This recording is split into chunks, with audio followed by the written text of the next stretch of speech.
Hey everybody, what's up and welcome back to today's video guys. And today guys, I'm going to go ahead and be showing you how to go ahead and update your signature in Adobe Acrobat.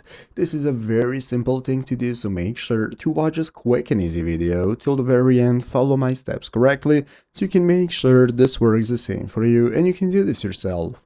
But yeah guys, let's get straight into it.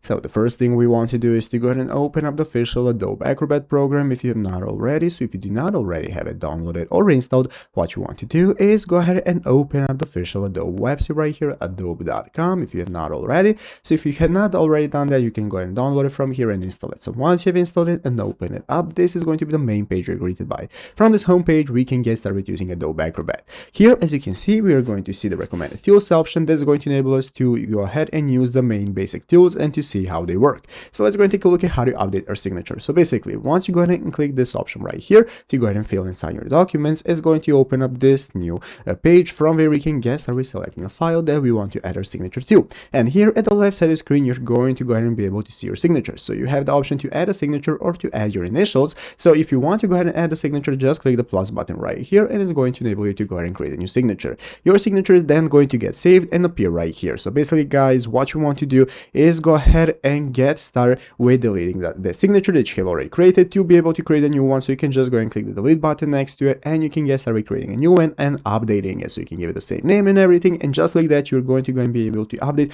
and replace any old signature. So I hope this video was helpful. If it was, make sure to leave a like, subscribe to the channel. Thanks for watching. Take care and bye.